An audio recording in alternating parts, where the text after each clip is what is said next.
फिल्मों में सिंघम का अवतार देखकर, गली मोहल्लों और चौराहों में पुलिस वालों की गुंडाई देखकर अब साथ रहने वाले क्षेत्रीय होमगार्डों के सपने भी परवान चढ़ने लगे हैं। ठीक इसी का नज़ारा डलमऊ में 30 नवंबर की शाम 8 बजे देखने को मिला, जहां पर रेलवे गेटमैन से ज़बरदस्ती गेट खुलवाने को लेकर एक होमगार्ड के द्वारा गेटमैन से हाथापाई कर दी गई। नमस्कार, आप देख रहे हैं राष्ट्रीय प्रथम खबर डलमऊ से है, जहां पर एक होमगार्ड के द्वारा गेट खुलवाने को लेकर एक रेलवे गेटमैन के साथ बहस, गाली गलौज और मारपीट की गई। बताते चलें कि मामला मुराबाग चौराहे से चंद कदम दूरी पर स्थित राबी रोड पर रेलवे क्रॉसिंग का है, जहां पर शाम की ट्रेन का समय था और स्टेशन से आदेश मिलने पर गेटमैन देशराज के द्वारा रेलवे गेट बंद कर दिया गया। तभी नशे में धुत होमगार्ड नारायण कुमार यादव वहां पहुंचा और उसने रेलवे गेटमैन से ज़बरदस्ती गेट खोलने के लिए कहा, लेकिन गेटमैन के द्वारा गेट खोलने से इनकार कर दिया गया, क्योंकि शाम की ट्रेन का समय था और ट्रेन आउटर पर आ ही चुकी थी।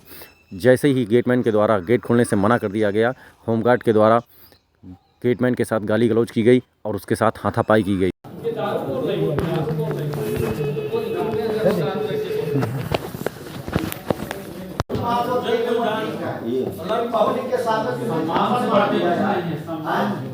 हमेशा नौकरी किया, सम्मान आदमी नौकर है ना सर, हम भी आपके बच्चे हैं। नहीं बच्चे सब सोचना चाहिए था यार। हमारा मुझे जो है तो वही आप लोग का तीर निकल गया। अब जो अभी तक मैंने नहीं माँ किया बहन था की मुझे वजह करना से पड़ेगा। बच्चे बना रहे, काम खत्म हो गया। मार पीट के मारा, तुमने ध्वस्त कर दिया हमको बच्चे बना। पहली बार मेरी बात पर किसी ने हाथ उठाया जीवन में। यार बड़े भाई आपके मतलब कभी नहीं बस अब हम सुने नहीं, ये सब चीज ना बताया यार।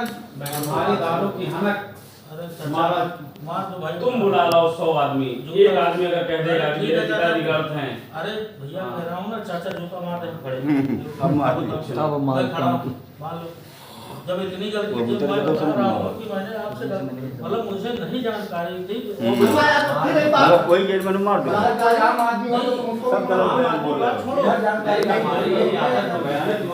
वहां पर उपस्थित भीड़ के द्वारा घटना का बीच बचाव किया गया और इसके बाद होमगार्ड को स्टेशन ले आया गया, जहां आरपीएफ लालगंज और जीआरपी ऊंचाहार को सूचना दी गई। इसके बाद पीड़ित गेटमैन के द्वारा एक शिकायती प्रार्थना पत्र दिया गया। डलमऊ थाने का पुलिस अमला, जिसमें कोतवाल पवन सोनकर भी मौजूद थे, होमगार्ड के द्वारा गेटमैन से माफ़ी मंगवाकर पूरी घटना को रफा दफा करने का प्रयास किया जा रहा था, लेकिन गेटमैन के पुत्र जिला पंचायत सदस्य वीरेंद्र यादव के द्वारा किसी भी समझौते से इनकार करने के बाद मजबूरन पुलिस को कार्रवाई करने के लिए तैयार होना पड़ा। लेकिन ऊंचाहार जीआरपी के अभी तक ना पहुंचने से ये तय नहीं हो पा रहा था कि मुकदमा जीआरपी के द्वारा लिखा जाएगा या डलमऊ थाने में।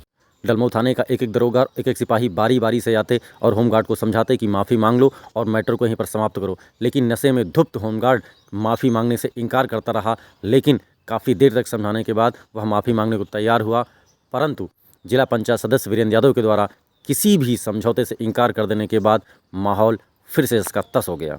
पुलिस वालों के काफ़ी समझाने बुझाने के बाद होमगार्ड माफ़ी मांगने को तैयार हुआ और हाथ जोड़कर माफ़ी मांगने लगा कि ऐसी घटना दोबारा कभी नहीं होगी, अब घटना को यहीं समाप्त कर दो, और हाथ जोड़कर बड़े भाई छोटे भाई जैसी दुहाइयाँ देने लगा।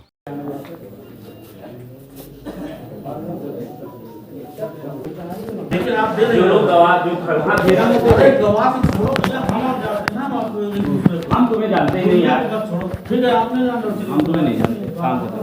लेकिन बशर्ते भैया ऐसा नहीं है। हम तुम्हें जानते ही नहीं, एक बात नहीं सुनेंगे, तुम अब चुप रखना बस। हाँ बस, कोई बात नहीं, हम कोई बात नहीं।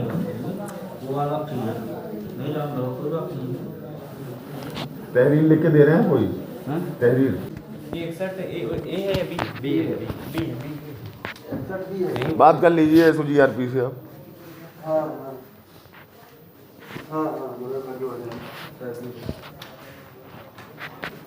बात कर लीजिए। नहीं आप भेजो सब अपना जो भी हो, वो तो भेज चुके हैं। हाँ बस ठीक है, DRM तक डाल दीजिए, हम भी अभी SP से बात करते हैं, ऐसा नहीं हो कुछ। मामला इतना हाई प्रोफाइल और ऑन ड्यूटी रेलवे कर्मचारी का था तो पुलिस को कार्रवाई करने के लिए हाँ करनी पड़ी, अन्यथा पुलिस पीड़ित पर उल्टा 2-4 मुकदमे लादकर उसे ही जेल भेज चुकी होती। राष्ट्रीय प्रथम डलमऊ रायबरेली।